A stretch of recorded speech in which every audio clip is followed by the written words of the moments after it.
तर मीरा भाईंदरमध्ये मराठी संघटना आक्रमक झाल्या आहेत. येत्या 8 तारखेला मोर्चा काढणार असं मराठी संघटनांचं म्हणणं आहे. मराठी संघटना पोलीस उपायुक्तांच्या भेटीला पोहोचलेल्या आहेत. मीरा भाईंदरमध्ये मराठीवरून वाद झालेला होता. त्याच्यानंतर मनसैनिकांनी काही व्यापाऱ्यांना चोप दिलेला होता. तर दुसरीकडे व्यापाऱ्यांनी एक मोठा मोर्चा काढून निषेध केलेला होता. मनसेनं जे काही चोप दिलेला आहे, मारहाण केली आहे त्या घटनेचा. आणि अशातच आता मराठी संघटना मीरा भाईंदरमध्ये आक्रमक झाल्यात आणि येणाऱ्या 8 तारखेला मोर्चा काढणार असल्याचं मराठी संघटनांचं म्हणणं आहे. तर मराठी संघटना पोलीस उपायुक्तांच्या भेटीला पोहोचलेल्या आहेत. आणि याविषयी अधिक माहितीसाठी आपले प्रतिनिधी विजय देसाई हे आपल्यासोबत जोडले गेले आहेत. विजय, काय सांगाल? मराठी संघटना एकूणच आक्रमक झाल्याचं दिसतंय, नेमकं काय म्हणणं आहे त्यांचं? आणि हा जो मोर्चा आयोजित केला जातोय 8 तारखेला, त्या मोर्चामध्ये त्यांच्या मागण्या नेमक्या काय असतील? बरोबर आहे.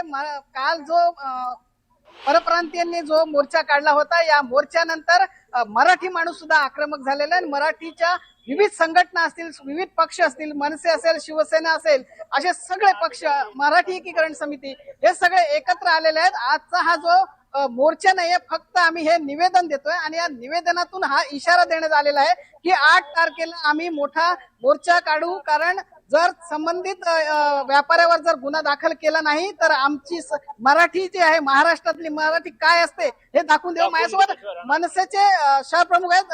संदीप सर, आपण काय सांगाल? आज तुम्ही सगळे एकत्र आले. बघा, मराठी एकीकरण समितीच्या वतीने आणि सर्व मराठी बांधवांच्या वतीने आम्ही आज या ठिकाणी निवेदन देण्यात आले. जे व्यापारी लोकांनी जे मोर्चा काढलेला, त्या मोर्चा बेकायदेशीर होता, बीजेपी पुरस्कृत होता. त्या हिशोबाने आम्ही या ठिकाणी बेकायदेशीर मोर्चा काढला, त्यांचा गुन्हा दाखल व्हायला पाहिजे म्हणून या ठिकाणी निवेदन देण्यासाठी आलोय. येणाऱ्या 8 तारखेला आम्ही फार मराठी माणसाचा मोर्चा काढतोय. याच्यामध्ये कुठल्या पक्षाचं हे नसेल, चिन्ह नसेल. आमच्याकडे फार 17 ते 18 निवेदन आमच्याकडे समर्थनाचे आलेले. तर मला वाटतं फार मोठ्या प्रमाणामध्ये 8 तारखेला निघेल. आणि परप्रांतीय जे माजले आहेत यांना तसंच्या तसं मोर्चाचं उत्तर मोर्चाने देऊ आम्ही, या तुमच्या माध्यमातून सांगतो. मोर्चाचं उत्तर आम्ही मोर्चानं देऊ. माझ्यासोबत मराठी एकीकरण समितीचे पण सदस्य आहेत.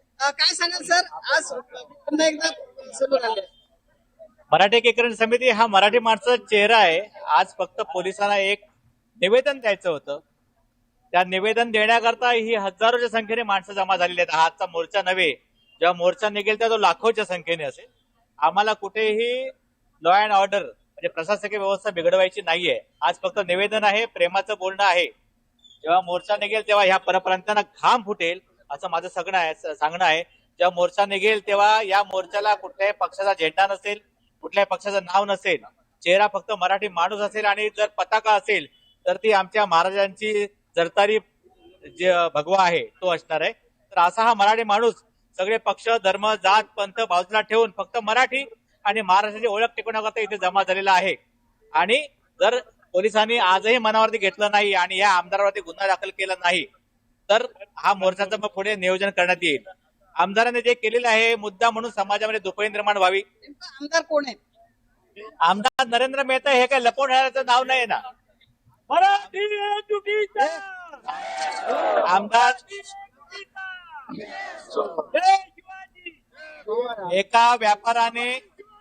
तर विजय, आपण बघतो या ठिकाणी घोषणाबाजी होताना दिसते, त्यामुळे मोठ्या प्रमाणामध्ये आता हा मोर्चा निघण्याची शक्यता आहे. याविषयीचे अपडेट आपण घेत राहूया. धन्यवाद तुम्ही दिलेल्या या सविस्तर माहितीसाठी. तर बाळासाहेबांची